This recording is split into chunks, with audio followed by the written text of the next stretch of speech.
Hi, I'm Amy Cribbs, and welcome to the Teacher of Peace Cabin Edition. I am here with my assistant Jack, the Palm for Peace. I am shamelessly including him to maybe see if I can get some more hits because nothing woos the internet like an adorable dog. So he's going to be joining me. He actually sits on my lap most of the time. So he's here through most of the podcast anyway. I'm going to try a new format. When I was thinking about the format for my message, I toyed with the idea of making a video and converting it to a podcast, and I'm going to try that. But honestly, part of my reasoning for not doing that was that I know my video quality is not going to be so hot, and I won't get to use my husband's fancy schmancy recording equipment, so the sound is not going to be as good either. So like I said, this is the cabin edition. Welcome to the cabin. I told you that I'm always broadcasting live from the banks of the Turniptown Creek in beautiful North Georgia. Well, we're still here, just doing this in a video format instead. We live in a log cabin on this middle of the woods on the side of the creek.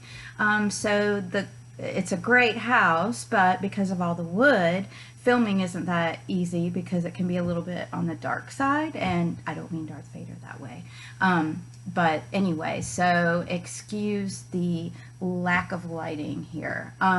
So today I want to talk to you about mindfulness. And interestingly enough, it is something that I specifically said in a previous podcast that I wouldn't discuss. And I changed my mind for a few reasons. The main reason is because I had a rough week last week, and mindfulness was something that really helped me get through it. So I felt like it's something, hey, maybe I do want to share that. And then I started thinking about it more, that my journey with mindfulness has been lasting for quite a while, and I know it's still nowhere near done.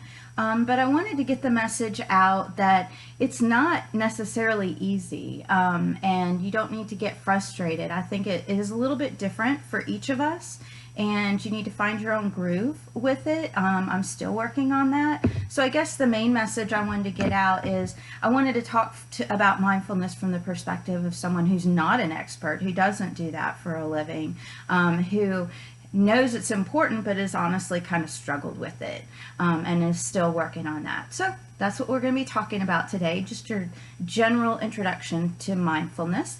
I'm coming at it from a few different angles, and I know that probably the most significant influence on my view of mindfulness is as an elementary educator. My view of mindfulness really shifted when I became aware of a mindfulness program that was actually started by Goldie Hawn. It's run by the Hawn Foundation, called Mind Up. It was something I learned about through one of my research students. I teach graduate research, and was like, wow, I want to learn more about this. And as I looked into it, I was like, wow, I want to try this. But I was out of the classroom, so I couldn't do that. So I decided to do a mindfulness summer camp. And I did a few days day camp. It went pretty well. I've learned a lot about how I should run things. But my understanding of mindfulness is based a lot on that. And that kind of pulled everything together for me. And the way I understand mindfulness is as an awareness of your thoughts and emotions, along with the conscious effort to control them instead of letting them control you. And so mindfulness doesn't, a lot of times I think we associate it with controlling negative thoughts, which is true, definitely want to do that, but it's not just a matter of that. It's just a consciousness of yourself at all times, a self-awareness. And you can, and one of the most important things I'm going to stress over and over is that in our busy world, in our busy lives, we have to make time for ourselves and mindfulness. And sometimes it can be just something as simple as focusing on your breathing while you're at work or something like that.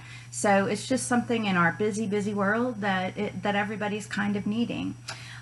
So I do want to kind of start from the point of where I started with my elementary students, and actually I did a mixed age group where I worked with students from age 5 up until 17. So that was a bit of a challenge, and largely why I would want to change things up a little bit.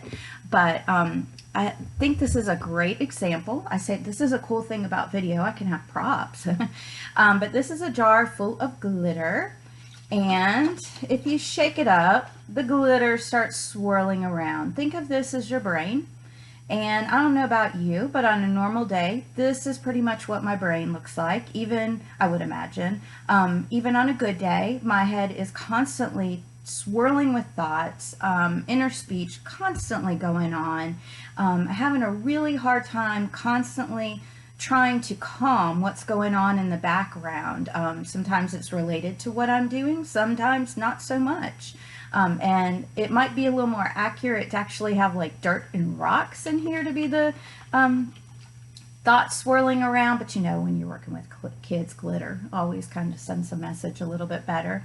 But anyway, so things are swirling around, and the idea with mindfulness is that you're wanting to consciously calm all those thoughts. And they don't necessarily are negative, just that when you're taking a quiet moment, I know for myself, I start thinking of my to-do list and things I need to do, and it's hard for me to separate myself out from that. So with mindfulness, that's one of the big objectives, is not getting rid of the thoughts, but quieting them down and letting them settle. As you can see this settling, taking that conscious effort to make them settle down to the bottom so that you can be calm and focused. Another thing that we talked about when I talked to my students is the functioning of the brain. That's what I really liked about Mind Up, is that it explains, and I'm not getting paid for this. There's no kickbacks on this one for me. I just really liked the approach because it was grounded in science and explaining what's going on in our brain. And when you think of mindfulness in reaction to negative feelings, which was what I was working through last week, it's good to remind yourself that we function as humans on instinctual levels, and sometimes our instinctual reaction to a situation is not what's best for us and for the people around us. It's just our way that evolution has geared us to defend ourselves. And so when we are in a situation where we feel threatened or hurt, our amygdala kicks into action. That's the lower part of our brain that controls our fight or flight tendencies. And when you get upset, that kind of flares up, and if you let that do the talking and the thinking for you, you'll probably end up regretting it. So a big piece of mindfulness with kids is teaching them to recognize that, to back away from it, and get yourself calmed down so that the higher parts of your brain can do the functioning and the thinking and reasoning for you. So just to give you a little scientific background about what's going on. I think that the best way for me to explain mindfulness is to talk about my own personal journey with it. It started out quite a few decades ago. When I was 18 years old, I had the wonderful chance to be an exchange student in Japan. And actually, I wasn't a student, I was in a program, and I did an exchange with a family. Someone came and stayed with my family for a couple of weeks, and then I went back and stayed with his family in Japan for a couple of weeks.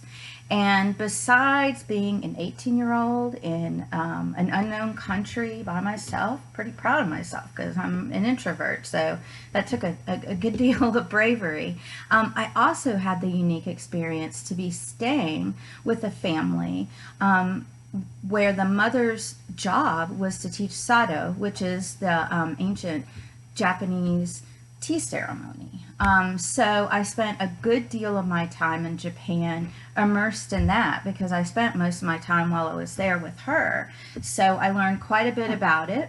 And, you know, I want to tell you this great story about how I learned the art of the tea ceremony and perfected it. No, that's not how the story goes. In Japan, I was in Japan in late July, and the weather is actually similar to how it is here in Georgia. So it was really hot, and they don't have air conditioning in most places. Occasionally restaurants and stores do, but not in individual homes. So it's really hot, and we're doing this tea ceremony, and I want to remind you that it's not like a bunch of Southern belles gathering to have a tea party. It's not that kind of thing, not that fun, loud Alice in Wonderland thing we kind of think of.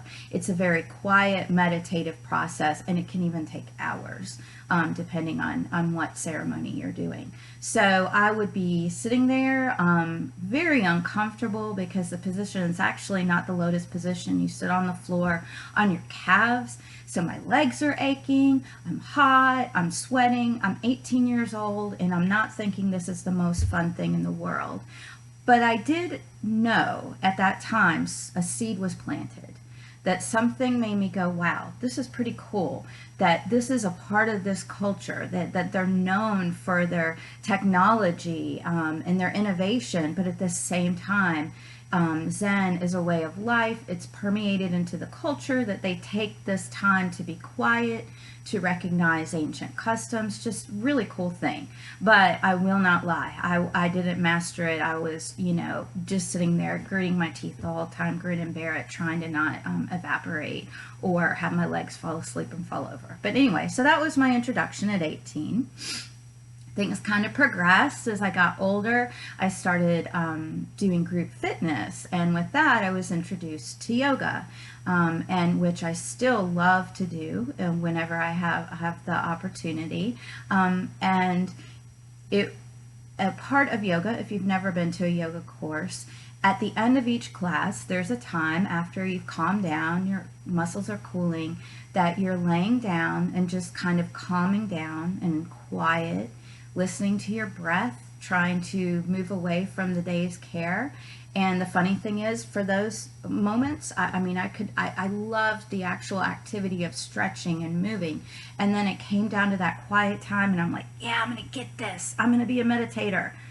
No, my brain was always, I was calm, I felt good, but my brain was making a grocery list, and it just wouldn't stop. So then, we'll keep going. So I've been doing yoga off and on throughout the years. Then I was introduced to the notion of guided meditation. And that's something that I have tried off and on, and still try. But I'll just be honest that when I try it, I don't know. I guess I just can't take it seriously. I hear someone trying to talk me through it, and maybe I've been an elementary school teacher too long, that I just want to giggle, and I can't concentrate. And that's Piper the cat, and she agrees. So anyway, so that didn't really work for me. So it's been a struggle. I've been really trying. I knew this was something I needed because I am an intensely emotional person. Anybody who knows me can verify that fact. And for most of my life, I tended to just constantly react on those emotions. I was the kind of person that if you got in an argument with me, we were going to sit up all night and get through it till we reached an agreement, even if it took 3 days. And I have, in my older years, realized that sometimes the best thing to do is just to take a step back. And part of that is mindfulness. I also know that I can be my own enemy at sometimes. Like I said, my inner speech is just constantly going and going. Someone I went to seminary with called that the gossip of the soul. And I think that's true, that it's like, self-doubt, worry, all that stuff just going on. And so I've really known that it's been crucial in my life to find a way to turn that off, to step back. And I found a few things over the last couple of years, and so that's why I really wanted to do this video and let you know that Headspace, it's a great app, but it just didn't work for me. Or there are a lot of other great guided meditations, and I've gone to meditation, and I've been sitting there secretly in my mind going, yeah, I'm not meditating. I'm just sitting here trying to get through this. So I wanted to share that experience. And then, like I said, it all kind of came together for me last summer when I tried this mindfulness camp. And I think that's how a lot comes together for me, honestly. Breaking things down for students that are at the elementary level really makes me see things in a different way. And so that helped me understand the purpose of what I was doing and not feel so much like this great meditative failure. So at any rate, I want to talk to you about what I find works for me. I don't have, and it's funny, as someone who does graduate research, I feel like I always have to have empirical evidence for what I'm talking about. I have zero empirical evidence other than this works for me. What I've found with mindfulness is, first of all, probably the most important thing across any way you practice mindfulness is being aware of your breathing. If you stop right now, for example, and pay attention to your breathing, it's probably really shallow. You're not making a conscious effort to control it. And the more you start honing in on that, that's like the easiest way, I think, to be mindful. And it might help you to think of, if you've ever been to some kind of fitness class or done weightlifting or something, our natural reaction when we're doing something physically difficult is to hold our breath. And if you're in these classes, they'll tell you, breathe, breathe. You need reminded. And I'm not sure what happens, that's our instinctual response, but we have to learn to circumvent that. So first of all, breathing is extremely important, making sure you're breathing in through your mouth, taking deep breaths, and that they're conscious. It's something that I do enough that every now and then my husband will hear me and say, "What are you doing?" He thinks I'm sighing. And I'm like, "No, I'm breathing." And he knows now that that means I'm not being sarcastic. "Oh, I'm breathing." Of course you're breathing. But that I'm trying to control my breath. And an interesting thing, I read a really great book this summer by Eckhart Tolle, The New Earth, I think is what it's called. I don't want to be mistaken in that. And he makes the point that just being conscious of your breathing for 20 seconds throughout the day, here and there, can make a bigger difference than sitting and meditating for 2 hours. And I think it's important to remind yourself of that. That's given me some hope, because I have become aware of my breathing and know, especially like even, I teach graduate courses. When I pull up to the school and get ready to go in the building, the first thing I do before I get out of my car is take a few breaths. And I know it sounds corny, but it's something, just paying attention to our body and giving our body what it needs to help us accomplish the things we need to accomplish. So this is what I've found. I've found that you have to find, for mindfulness to work, you have to find a right balance of it being something that you're comfortable with enough that you kind of can do on autopilot, but something that is difficult enough that it requires a little bit of concentration. Oh, look at that being the word that I've left out. So one thing I read said that you might need to have two things going on in your brain. So a lot of people, when you're starting with mindfulness, will tell you to focus on your breathing, like I've talked about, or just sit quietly, but really focus on it and control it. So that would count as one thing. I do find that I am able to relax sometimes when I go down and sit by the creek and I'm listening to the sound of the creek and focusing on my breath. I am able to get it calmed down. I have heard people talk about transcendence and meditation. I've never experienced that. I've never been able to totally, completely zone out. That's just something that I've never been able to do. But that doesn't mean I'm going to stop trying. So that's one thing. You might want to think of having a couple things going on. I think that for me, painting is a mindfulness activity because that's something that I've been doing for ages. I feel comfortable with it. Now, sometimes I'll try a painting that's really challenging, and that's not a mindful activity because I can't just shut my brain off. I have to kind of think through it. But I like it because it's a peaceful thing. It's something that I'm comfortable enough that I don't have to think too much, but I have to be aware enough that I'm controlling things and thinking about what I'm going to do next. So I'm not just totally going on autopilot. For you, it might be something different. For example, I have a friend who loves cooking. I do not. It is not anywhere near a mindfulness activity for me. But if it is something you enjoy, that might be a place where you can be mindful. Because you're comfortable enough with it, you're at peace enough with it, that you can kind of step back, but at the same time it requires just enough attention that you don't totally zone out. So you're more aware and can be conscious of your breathing and just all that good stuff. And so it just needs to be a good mix. For some people, it might be creating music. Um, or for some people, even exercise. I know for me, I love to walk, and walk can be meditative and calming. I don't love to run, so running would not be a mindfulness activity for me. But if I'm walking, I'm in control enough, I feel comfortable enough, I don't feel like I'm going to run out of breath and keel over. So I'm able to focus on my breathing and just kind of come to a different kind of peace. Piper agrees. She also prefers walking to running. And you could tell if you saw her body.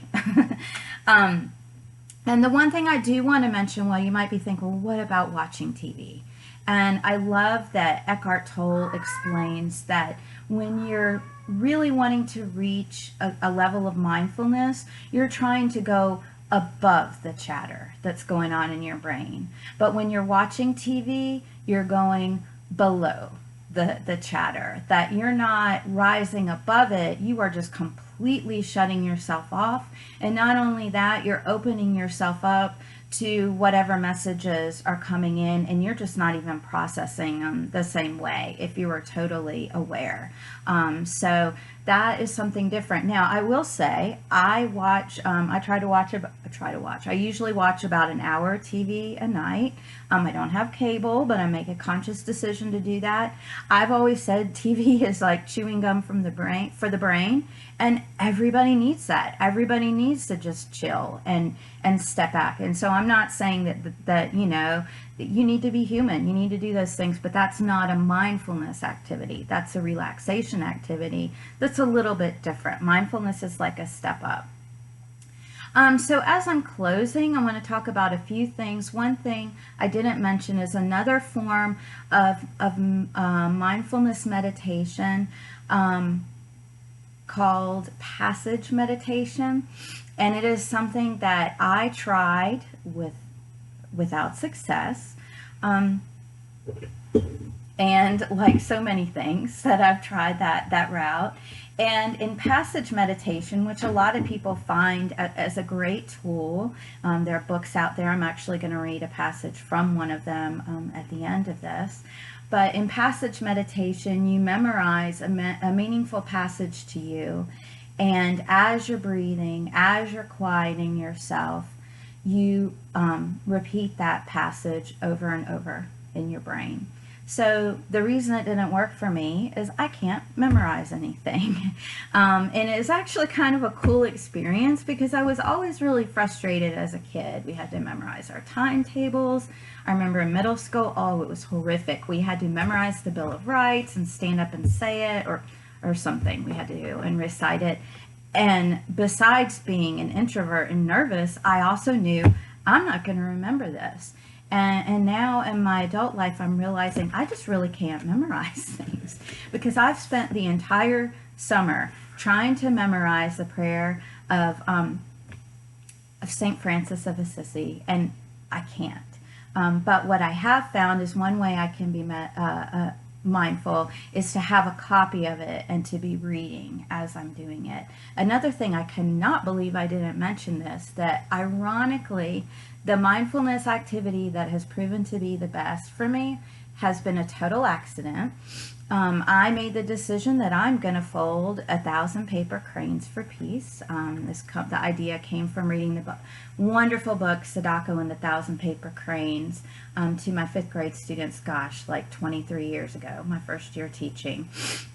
And I have so far folded, I think I'm at 335. And that has proven to be the most effective mindfulness technique I've tried. Because folding the cranes, some of them are behind me, is just that right mix of needing to be present and needing to concentrate on what I'm doing, but also being comfortable enough to focus on my breathing and to step back a little bit. So it's been easy.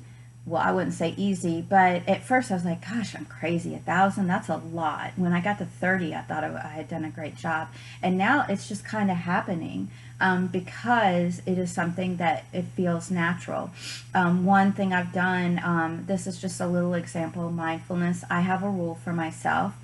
I will not let myself turn on my phone in the morning until I've folded 5 cranes. And at this point, that takes probably about 10 minutes. And obviously, folding paper cranes might not be your thing, but whatever your thing is, if it is a regular meditation, if it's a passage meditation, if it's just laying on the couch and focusing on your breathing. And I think that's important. You don't have to be sitting in the lotus position. If that doesn't work for you, it doesn't work for you. Whatever that is, starting your day with that is huge. And we have to make a conscious effort. You know, I work online. My email is how I stay connected to everything. And once that thing is on, it's on. So I think it's important to take time in the morning to not be on. And the thing I want to close with is that I know that some people get a little nervous that mindfulness and meditation has kind of a spiritual aspect to it. And yes, it certainly does. And the thing is, though, it's not in any way trying to espouse any one religion. I want to give you, because I'm an interfaith minister, I feel like I have to give you a little bit of the spiritual background on it. And one thing I want to do is clear up an misunderstanding about Buddhism. And Buddhism is often misunderstood. It is something where it is a philosophy that can fit in with other religious practices. That's what makes it so awesome. Buddhists don't worship Buddha as a god. Buddha was a human who was awakened. And so Buddhism is, and the Eightfold Path is a way of life, and a lot of it is related to mindfulness. But the cool thing is it's entirely possible to practice those Buddhist principles and still be Christian or still be in another faith. So I think that's pretty awesome. Although certainly you can do all this without any kind of religious infusion at all. The other thing I want to mention is that I did mention yoga in the past, and then mindfulness also comes from yoga, which is a branch of Hinduism. And one thing I should point out about Hinduism is unique. It is the oldest religion in the world, but it's actually an umbrella term for a lot of other little religions. Well, I don't mean to say little, but different religions. So Hinduism can be practiced very differently amongst Hindus. So there are huge variances in it. But the one uniting factor of Hinduism is that Hindus believe that there are multiple paths to the divine. And so with that being said, you can practice the principles of yoga and still have another faith tradition intertwined with it. In fact, that's how yoga kind of came about. One of the yoga principles is that some people are able to experience the divine through physical activity, and I think a lot of you would agree with that. So that's really what that's about. However, when you're practicing yoga, the physical aspects of it, there's not conversation. You're moving through the asanas, and it's a matter of moving your muscles. So it can be, I guess my point being, you're not in any way, shape, or form denying your faith if you're infusing things from other faiths, and at the same time it can be completely a-religious at the same time too. So I just wanted to give you kind of a background on that. And what I'm going to close with is actually a religious reading. It's one of my favorite prayers, and that is one of my favorite things I think about being an interfaith minister, is that I get to read all different kinds of spiritual texts and find true words in all of them and find similarity in all of them. And I'm going to close with the prayer of St. Francis of Assisi. This is actually something I've started reading and repeating as I'm folding my cranes, because I just love it. It really speaks to me, and I actually had a really cool class from a Franciscan monk while I was in seminary that just really reached me, and so that's why I'm doing that. But I'm also kind of closing with this because I wanted to clarify my point that this is something I tried and didn't work. And so I just kept trying other things, and I was able to find a way to infuse it into a mindfulness practice. So with that, I'm going to close, and this comes from a book, and I don't want to mispronounce the name, by Eknath Iswaran, who is an expert on passage meditation, so it's something you might want to check out. But anyway, this is the prayer of Saint Francis of Assisi, which really I think embodies my own personal beliefs and the message I'm trying to send out with the Teacher of Peace. Lord, make me an instrument of thy peace. Where there is hatred, let me sow love. Where there is injury, pardon. Where there is doubt, faith. Where there is despair, hope. Where there is darkness, light. Where there is sadness, joy. O divine Master, grant that I might not so much seek to be consoled as to console, to be understood as to understand, to be loved as to love. For it is in giving that we receive, it is in pardoning that we are pardoned, and it is in dying to the self that we are born to eternal life. Have a great week, and I hope to see you next week. Oh, of course, Jack has to say goodbye. Adios.